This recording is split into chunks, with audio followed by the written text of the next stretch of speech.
Welcome to our YouTube channel target the exam. अगर आप हमारे चैनल पर नए हैं तो चैनल को सब्सक्राइब करें एंड वीडियो को शेयर करें। आज 23 सितंबर है। देखते हैं आज के महत्वपूर्ण करंट अफेयर्स। आते हैं क्वेश्चन नंबर 1 पे। क्वेश्चन नंबर 1 है, कनाडा के प्रधानमंत्री के रूप में किसने तीसरी बार का चुनाव जीता है? तो ये जस्टिस ट्रूडो ने जीता है। शिंजो अबे, ये 2021 के जापान के पूर्व पीएम, पद्म विभूषण से सम्मानित किया गया है इसे। ठीक है। टोटल पद पुरस्कार अगर पूछेगा आपसे, पद पुरस्कार टोटल 119 2021 में 119 लोगों को दिया गया है, जिसमें कि पद्म विभूषण 7 है, पद्म भूषण 10 है, पद्मश्री 102 है। ठीक है। महिंद्रा राजपक्षे ये श्रीलंका के प्रधानमंत्री वर्तमान में। बोरिस जॉनसन ये ब्रिटेन के प्रधानमंत्री है। देखते हैं इसके बारे में कुछ। कनाडा के प्रधानमंत्री जस्टिस ट्रूडो ने देश के पीएम के रूप में सेवा करने के लिए तीसरा कार्यकाल जीता है। उनकी पार्टी 20 सितंबर 2021 का संसदीय चुनाव जीता। हालांकि 49 वर्षीय जस्टिस ट्रूडो की लिबरल पार्टी ने केवल अल्पसंख्यक सीटों जीतने में सफल रही। जस्टिस ट्रूडो 2015 में सत्ता में है। 157 सीटें पर ट्रूडो के उदारवादी आगे चल रहे थे या चुने गए थे। 2019 में ठीक इसी संख्या में उन्होंने जीत हासिल की थी। हाउस ऑफ कॉमन्स में बहुमत हासिल करने के लिए 170 सीटें की आवश्यकता है, जिसमें कि अभी तक 13 सीटें उसे कम मिला है। ठीक है। कनाडा की राजधानी ओटावा है। कनाडा की मुद्रा है कैनेडियन डॉलर। देखते हैं क्वेश्चन नंबर 2 पे। हाल ही में भारत के किस राज्य में चाय पार्क की स्थापना किया गया है? तो ये असम में किया गया है। उत्तराखंड में वात्सल्य योजना का शुभारंभ उत्तराखंड के मुख्यमंत्री के द्वारा किया गया है। ठीक है। कोलकाता में जो है, ये उत्तराखंड में लाइकेन पार्क या पॉलिनेटर पार्क उत्तराखंड के नैनीताल में स्थापित किया गया है। उत्तराखंड कोलकाता में देखते हैं ऑप्शन नंबर बी। कोलकाता में हुगली नदी के अंदर में मेट्रो रेल का शुभारंभ करने जा रहा है। दिल्ली में ड्राइवरलेस मेट्रो का शुभारंभ श्री प्रधानमंत्री नरेंद्र मोदी के द्वारा किया गया है। देखते हैं इसके बारे में कुछ। असम के कामरूप जिले के छाया गांव में एक चाय पार्क स्थापित कर रहा है। इस चाय बागान में एक छत के नीचे रेल और बंदरगाह कनेक्टिविटी, कार्गो और गोदाम सुविधाएं, चाय पीसने सम्मिलित पैकेजिंग और अन्य उपयोगिता सेवाओं जैसी प्रसंस्करण की सुविधा होगी। चाय बागान कंपनी सैगुन और अगर के रोपण या चाय बागानों को बेचने के लिए बगीचे की भूमि का उपयोग कर रही है। मंत्री ने कहा कि चाय बागान मालिक अपनी संपत्ति नहीं बेच सकते हैं, क्योंकि पट्टे की जमीन अभी भी असम सरकार की है और इसके बजाय उन्हें नवाचार और असम चाय की ब्रांड पर ध्यान केंद्रित करने के लिए है। असम का राज्यपाल वर्तमान जगदीश मुखी है। असम का मुख्यमंत्री है हेमंत बिस्वा शर्मा। देखते हैं आगे। अगला क्वेश्चन है मेरा, हाल ही में किस राज्य सरकार ने इलेक्ट्रॉनिक पार्क स्थापित करने की घोषणा की है? ये उत्तर प्रदेश ने की है। ठीक है। देखते हैं मध्य प्रदेश में हाल ही में अंकुर योजना का प्रारंभ मध्य प्रदेश में किया गया है। हरियाणा में जो संजीवनी परियोजना, कोविड-19 के मरीज के इलाज के लिए संजीवनी परियोजना का प्रारंभ हरियाणा सरकार के द्वारा किया गया है। ठीक है। असम के मुख्यमंत्री शिशु सेवा योजना असम सरकार के द्वारा किया गया है। ठीक है। देखते हैं आगे इसके बारे में कुछ। योगी आदित्यनाथ के नेतृत्व वाली उत्तर प्रदेश सरकार ने इलेक्ट्रॉनिक उद्योग को बढ़ावा देने के लिए नोएडा के पास यमुना एक्सप्रेसवे औद्योगिक विकास प्राधिकरण क्षेत्र के साथ एक इलेक्ट्रॉनिक पार्क विकसित करने को प्रस्ताव को मंजूरी दे दी है। ठीक है। पार्क को जेवर हवाई अड्डे के पास YEIDA के 250 एकड़ क्षेत्र में विकसित करने का प्रस्ताव है। मोबाइल फोन, टीवी और अन्य इलेक्ट्रॉनिक उपकरणों और सहायक सामग्री का निर्माण करने वाली राष्ट्रीय अंतर्राष्ट्रीय कंपनी पार्क की अपनी इकाइयां स्थापित करेगी। नया इलेक्ट्रॉनिक पार्क लगभग 50,000 करोड़ रुपए में निवेश से बनेगा और साथ ही इन्हीं हजारों स्थानीय युवाओं के लिए रोजगार पैदा होगा। यूपी की राजधानी है लखनऊ। वर्तमान में राज्यपाल है आनंदीबेन पटेल। यूपी के मुख्यमंत्री वर्तमान में योगी आदित्यनाथ। देखते हैं क्या है।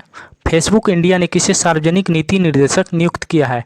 तो ये राजीव अग्रवाल को किया है। सीबीआई का हेड वर्तमान में कौन है? ये सुबोध कुमार जायसवाल है। सत्य नडेला ये माइक्रोसॉफ्ट के सीईओ है। ठीक। एनडी जेसी ये अमेजन के सीईओ है। देखते हैं इसके बारे में कुछ। फेसबुक इंडिया ने पूर्व IAS अधिकारी राजीव अग्रवाल को सार्वजनिक नीति निर्देशक नियुक्त किया है। वह अंकी दास कौन पहले थी इसके जगह, पहले अंकी दास की जगह लेंगे, जिन्होंने पिछले साल अक्टूबर में कंपनी छोड़ दी थी। वह देश के दक्षिणपंथी नेताओं के खिलाफ अभद्र भाषा के नियमों को लागू करने के विरोध करने के लिए एक विवादास्पद में फंस गई थी। अपनी नई भूमिका में अग्रवाल भारत के फेसबुक के लिए महत्वपूर्ण नीति विकास पहलों को परिभाषित और नेतृत्व करेंगे, जिससे उपयोगकर्ता सुरक्षा, डेटा संरक्षण और गोपनीय समावेश एवं इंटरनेट शामिल है। फेसबुक की स्थापना सन 2004 में। फेसबुक के सीईओ मार्क जुकरबर्ग। फेसबुक के मुख्यालय कैलिफोर्निया, संयुक्त राज्य अमेरिका में है। देखते हैं अगला क्वेश्चन। अगला क्वेश्चन है, हाल ही में वायुसेना के नए प्रमुख के रूप में किसे पदभार संभाला है? तो इससे पहले RS भदौरिया की जगह लेंगे विवेक राम चौधरी। ठीक है। कुलदीप सिंह, ये CRPF के महानिर्देशक है। CRPF के अरुण कुमार मिश्रा NHRC। ठीक है। ये राष्ट्रीय मानवाधिकार आयोग के वर्तमान में अध्यक्ष है अरुण कुमार मिश्रा। ठीक है। देखते हैं इसके बारे में कुछ। भारतीय वायुसेना के उप प्रमुख एयर मार्शल विवेक राम चौधरी को अगला वायुसेना नियुक्त किया है। वर्तमान में वायुसेना प्रमुख air chief marshal RS Bhadauria 30 सितंबर को सेवानिवृत्त हो रहे हैं। चौधरी ने इस साल 1 जुलाई को air field marshal HS Bhadauria के सेवानिवृत्त होने के बाद उप प्रमुख का पद संभाला था। वह परम विशिष्ट सेवा पदक, अति विशिष्ट सेवा पदक और वायुसेना पदक प्राप्त करता है। ठीक है। भारतीय वायुसेना की स्थापना 8 अक्टूबर 1932 ईस्वी में हुआ है। वायुसेना दिवस भी 8 अक्टूबर को मनाते, याद रखिएगा। ठीक। भारतीय वायुसेना का मुख्यालय कहाँ है? नई दिल्ली में। देखते हैं अगला क्वेश्चन। आते हैं क्वेश्चन नंबर 6 पे। राष्ट्रीय फ्लोरेंस नाइटिंगेल पुरस्कार 2020 किसे प्रदान किया गया है? तो ये SV सरस्वती को, शरद पगारे को ये व्यास सम्मान 2020 प्रदान किया गया है। इसकी पुस्तक है पाटलिपुत्री सामग्री। इसे सरस्वती सम्मान पुरस्कार किया गया है 2020। शरण कुमार लिम्बाले। इसकी पुस्तक का नाम है सनातन। ठीक है। देखते हैं साहित्य अकादमी पुरस्कार, हिंदी का साहित्य अकादमी पुरस्कार 2021 इसे अनामिका को प्रदान किया गया। इसके पुस्तक का नाम है टोकरी में दिंगत तरीवाला। देखते हैं इसके बारे में कुछ।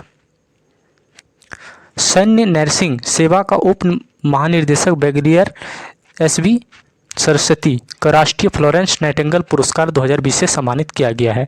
राष्ट्रीय फ्लोरेंस नाइटिंगेल पुरस्कार सर्वोच्च राष्ट्रीय सम्मान है जो एक नर्स प्राप्त कर सकती है। राष्ट्रपति रामनाथ कोविंद ने एक नर्स प्रशासक के रूप में उनके योगदान के लिए ब्रिगेडियर सरस्वती को एक आभासी समारोह में पुरस्कार प्रदान किया है।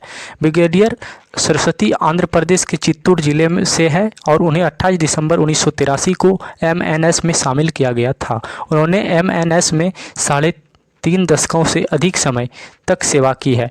विशेष रूप से पेरिओरेटिव नर्सिंग में सेवा की है। ठीक है। एक प्रसिद्ध ऑपरेटर थिएटर नर्स के रूप में उन्होंने 3000 से अधिक जीवन रक्षक और आपातकालीन सर्जरी में सहायता की है। उसने अपने करियर में निवासियों, ऑपरेशन रूम नर्सिंग प्रशिक्षकों और सहायक कर्मचारियों को प्रशिक्षित किया है। सरकारी बयान के अनुसार उन्होंने कांगो में कई अखिल भारतीय वायुसेना अस्पताल और राष्ट्रीय शांति सेना में सेवा की है, जहां उन्होंने सैनिक के लिए विभिन्न आउटरीच गतिविधि की और बुनियादी जीवन समर्थन के लिए 1000 से अधिक सैनिक और परिवारों को प्रशिक्षित किया है। देखते हैं अगला क्वेश्चन। अगला क्वेश्चन है क्वेश्चन नंबर 7। हाल ही में किसने नॉर्वे शतरंज ओपन 2021 का खिताब जीता है? तो ये डी गुकेश ने जीता है। देखते हैं लियोन मंडिका, ये 67वां ग्रैंड मास्टर है। अर्जुन कल्याण ये 68वें ग्रैंड मास्टर। हर्षित राजा 69वें ग्रैंड मास्टर है। देखते हैं इसके बारे में कुछ। भारत के डी गुकेश ने इस महीने का अपना लगातार दूसरा टूर्नामेंट नॉर्वे शतरंज 2021 मास्टर वर्ग जीता है। डी गुकेश ने नवाद 8.1/10 का स्कोर बनाया और टूर्नामेंट जीतने की प्रतियोगिता से पहले एक पूर्ण अंक हासिल किया है। इनियल ने 8.5/10 अंकों के साथ एकमात्र दूसरा स्थान हासिल किया है, जो शीर्ष वरीयता प्राप्त दिमित्री कोलार्स जर्मनी का था। वैलेंटाइन ड्रैगनेव ऑस्ट्रिया से आधा अंक आधे हैं। ठीक है। देखते हैं अगला क्वेश्चन। अगला क्वेश्चन है विश्व राइनो दिवस कब मनाते हैं? तो ये 22 सितंबर को मनाते हैं। 15 सितंबर को अभियंता दिवस, 16 सितंबर ओजोन संरक्षण दिवस, 14 सितंबर को राष्ट्रीय हिंदी दिवस मनाते हैं। देखते हैं अगला क्वेश्चन। देखते हैं इसके बारे में कुछ। विश्व राइनो दिवस हर साल 22 सितंबर को विश्व स्तर पर मनाया जाता है। ठीक है। हर दिन कारण से ये संबंधित संगठनों, गैर सरकारी संगठनों, चिड़ियाघरों और जनता के सदस्य को गैंडों को अपने अनोखे तरीके से मनाने का अवसर प्रदान करता है। यह दिन गैंडों की सभी 5 मौजूदा प्रजाति जो black rhino, white rhino, great एक सींग वाले राइनो, सुमात्रा राइनो और जावन राइनो की रक्षा के लिए आवश्यकता के बारे में जागरूकता बढ़ाने के लिए मनाया जाता है। विश्व राइनो दिवस पहली बार 2010 में विश्व वन्य जीव कोष दक्षिण अफ्रीका, जिसको बोलते हैं world life fund, south Africa द्वारा घोषित किया गया था और 2011 में राष्ट्रीय स्तर पर मनाया जाता है। ठीक है, देखते हैं अगला क्वेश्चन। हिमालय फिल्म फेस्टिवल संस्करण का कहाँ आयोजित किया गया है? तो ये लद्दाख में किया गया है। हिमाचल प्रदेश ये हींग की खेती करने वाला पहला राज्य है और 100% जो है ये गैस सिलेंडर वाला राज्य बन गया है। देखते हैं अगला क्वेश्चन, इसके बारे में कुछ। द हिमालयन फिल्म फेस्टिवल का पहला संस्करण 24 से 28 सितंबर तक लेह लद्दाख में शुरू होगा। फिल्म समारोह का आयोजन केंद्र सरकार, लद्दाख के प्रशासन द्वारा फिल्म समारोह निदेशालय, सूचना और प्रसारण मंत्रालय, भारत सरकार के द्वारा सहयोग किया जा रहा है।